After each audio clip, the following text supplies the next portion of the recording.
I'm Jasmine from Egypt. I was just 3 when Dad left Mom, and it was just the 2 of us. Since Mom didn't have an education, she had to work as a maid. Growing up, we didn't have much, and whenever I'd see women wearing fancy clothes, I'd wish my mom could have them too. Every night, I vowed to study hard and make it big for Mom's sake. Mommy, I promise, when I get a job, I'll buy you a beautiful house and lots of clothes. Really? That's so sweet of you, my doll. I was so focused on my goal that I poured all my heart into studying. When I was 7, I got into one of the best schools in the city on scholarship. Since I was a little more enthusiastic about studies as compared to other kids, that really made me a target of bullies, especially Maha. She was the principal's daughter, and the girl couldn't stand me at all. One time, our school took us to a history museum, and seeing a dinosaur, I was so excited. This is a 65 million years old fossil of a T-Rex, and they were about the size of a school bus.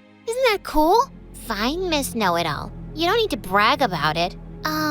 Brag? It's a fact. You would know it too if you'd ever opened a book.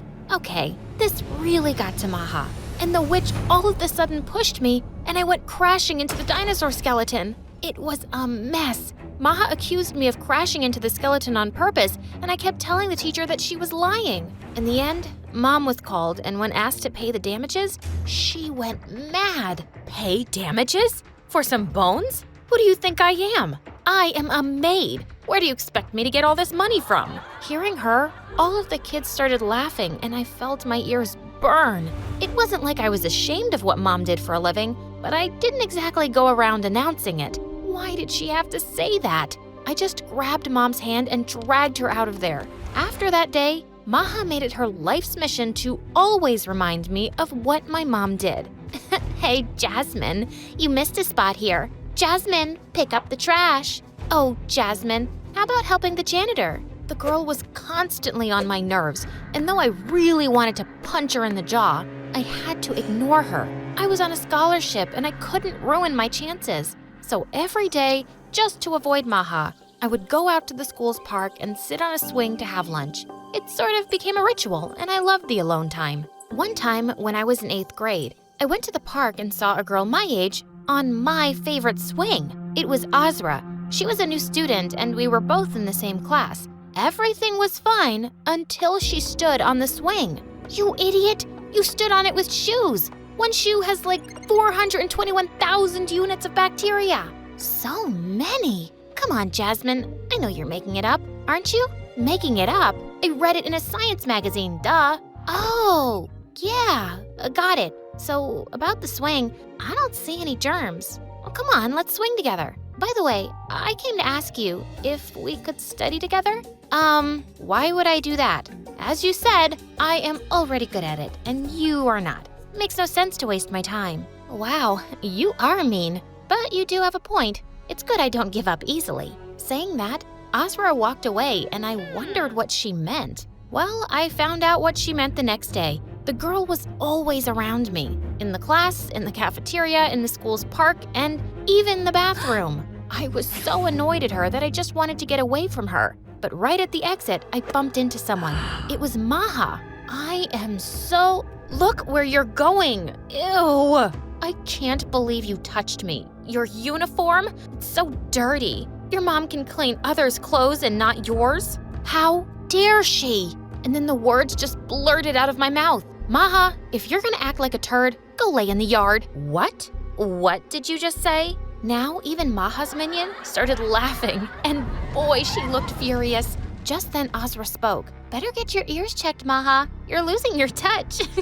Oh, really? Says the dumbest girl in class. Call me dumb one more time, and I'll introduce my foot to your butt. Got that? Maha glared at Azra, and just when I thought they'd get into a fight, a teacher entered the bathroom and everyone pretended like nothing happened. But the entire incident left me stunned because no one had ever stood up for me before. Like, ever. And Azra was the first person to do so. Later that day, when I was going home, Azra ran to me. So, fine, I'll help you. Be in the library daily at lunchtime. Yes, I knew it. I know, I have this charisma. I kind of grow on people. Gosh, I really need to get my act together. Mom says she'll get me married off if I don't do well in my studies. Can you imagine?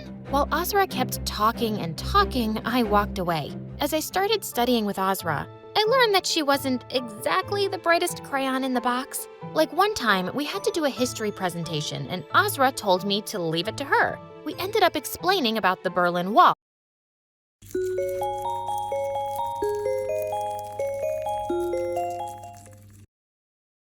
I can swear, I can joke. I see what's on my mind. If I drink, if I smoke. Wall, except that the wall was in China and built to keep the Mongols out. When I asked why she made such a huge mistake, she was so chill about it. So what? Both were walls and really famous ones. Oh God, what had I gotten myself into? There was this one time when we were having swimming lessons, and Azra thought it would be really fun to throw some yellow food coloring in the water and scream that someone had peed in it. Well, we both ended up in detention, and we were caught yellow-handed, because the food coloring was all over our hands. Though it annoyed me how much trouble Azra was, I had to accept the girl was fun. Soon we became best buddies. We were total opposites, but like a puzzle, we were a perfect fit. I helped Azra with her studies, and she helped me by actually showing me how to have fun. I did my first cliff dive with Azra. She gave me my first makeover, which was really bad, and I looked like a clown. Azra was not just fun, but so compassionate. Every day while going home, she had this habit of feeding stray cats her lunch. This was something common in both of us. We both loved animals. You know, Jasmine, when I grow up, I'll open a pet salon. It's gonna be so fun. Pet salon? It's not even a thing. I'll make it a thing, and you know what? I'm gonna name it Azra and Jasmine's Pet Salon. The girl lived in her own little world, and I loved her. One time, we were in the queue getting lunch, and Maha came in the front and shoved us to the back. I'll teach her a lesson. Let it go, Azra. She's a brat. Yeah, brats need to be taught a lesson. Saying that, Azra threw her juice box and it hit Maha on the head, and when she turned, Azra gave her the most innocent smile ever. I am so sorry, Maha. It was a total mistake. What? A mistake? My hair extensions, do you even know how much these cost? No, I don't, 'cause I have my own hair. I could see Maha boiling with anger, and before things could get ugly, I wanted to be out of there, so I grabbed Azra. Come on, Azra, let's go. But right when we were at the door, Maha threw a handful of mashed potatoes at Azra, which hit the girl behind her. And then an epic food fight broke loose. It was chaos. I felt like I was in the jungle and all the wild animals were fighting around me. Things got pretty crazy. All three of us were taken to the principal's office, and just as I expected, Maha got off the hook and she started crying in front of her mom. And in the end, only I was punished. My punishment was to clean the school's toilet for a month. What? That is so unfair. You didn't even do anything. Come on, let's confront that woman. Just leave it, Azra. It's easy for rich kids. They get off the hook everywhere. And people like me are just left behind to suffer. Just stay away from me. Although Azra apologized like a million times, I didn't want to talk to her. It wasn't her fault, but I felt like she was another privileged princess who got out of trouble. Every day I had to clean the bathroom, and Maha was really having fun seeing me miserable. One day when I entered the bathroom, I was shocked to see my name all over it. Try cleaning this. Wrote it especially with a Sharpie for you. That was it. I had enough of that witch, so I slapped her hard. The witch looked at me like she'd kill me, but right then, someone grabbed and shoved her out of the bathroom. It was Azra. How dare you touch me? I told you, my extensions are expensive. Oh, these extensions? Saying that, Azra ripped off her extensions, and in seconds, both of them were fighting like lunatics. Once again, all three of us were taken to the principal. Just when Maha acted all teary, telling how I had picked on her, I just blew up. Oh, shut up, Maha.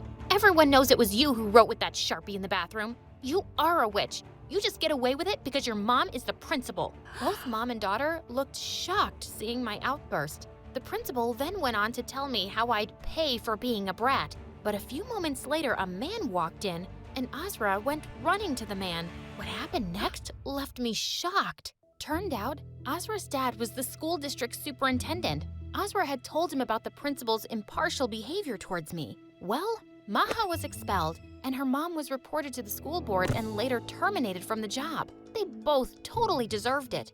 After Maha was gone, there was peace. After graduation, I started working as a software engineer at a very big company, and I was doing well. I was finally able to get Mom a lovely house, and things were good. As for Azra, she did pass high school but couldn't get into college, and her mom was always after her to get married. One day, Azra and I went out for coffee, and she looked worried and told me how her mom had set her up on a date with a total stranger. I haven't even seen the guy. She wants me to marry him because he's some big shot businessman. I can't even stand up the guy because I did that 2 times already.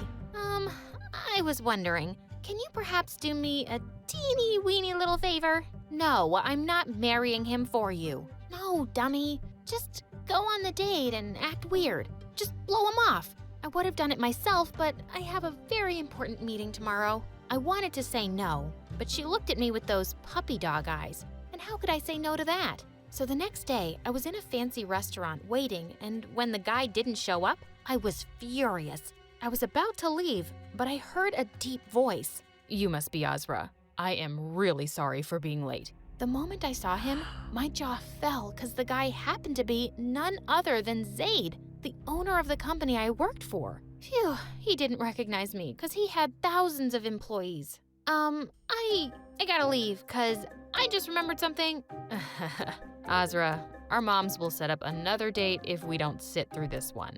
Just pretend you're here with a friend. Easier said than done. Unexpectedly, I had a good time. I felt like I could talk freely to Zaid. Of course, as Azra. We both exchanged numbers, and Zaid and I texted each other every day. It was magical. I felt like I was falling in love with him. When Azra asked me what was happening, I told her the truth, and she told me to come clean. And the day I was going to, something awful happened. I had a presentation at work, and when I went in, I was totally shocked to see Zaid there. He looked equally stunned. After I finished the presentation, I just wanted to run out of the building, but he caught me in the elevator. Jasmine? Your name is Jasmine? Why did you lie to me? I can't believe it. I fell in. I can explain. It's complicated. I was gonna tell you tonight, but your lie was caught. Saying that, he left, and I felt awful. I left my job the day after, and when Azra came to visit me, I just lost.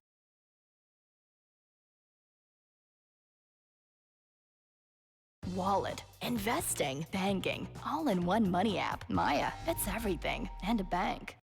Lost it. It all happened because of you. My life was fine until you told me to go on that stupid date. Why do I always get into trouble because of things you start? I started. This was all you. Stop blaming me. After that, Azra and I didn't talk. I stopped all communication with her, changed my number, and even deleted my social media accounts. Soon I got another job, and I poured my heart into it. I remembered the promise I made to myself all those years ago. I couldn't let one setback slow me down. In a couple of years, I performed so well and eventually became a big manager in the company I worked in. Mom was so proud of me, but I often wondered what it would be like to share my happiness with Azra. I missed her so much. One day, I was checking my emails, and I was surprised to see an invitation from Azra. She was having a launch for her business and wanted me to join. Though I was unsure, Mom forced me to go. When I reached the place, I was totally blown away. Azra had finally opened her very own pet salon. It was Azra and Jasmine's pet salon. So, what do you think, bestie? How did I do? Azra? How? When did this happen? It's amazing. Then she told me how she had a business meeting for the salon the day I went out with Zaid in her place. I just had tears in my eyes. She did it. Jasmine, I missed you. Making all this happen wasn't that fun without you. I missed you too. You're my best friend in the whole wide world. I don't ever want to fight with you. You're my soulmate. We fight. That's who we are. And speaking of soulmate, there's someone here to see you. When I looked, I was shocked to see Zaid. He looked a bit nervous, and then I was the one to speak first. And then he ran to me and hugged me so tight and whispered in my ear that he loved me, and I couldn't hold my tears. And I whispered back, I love you too. And that's the day I learned that if you work hard and never stop pursuing your goals, the universe will give you what you want.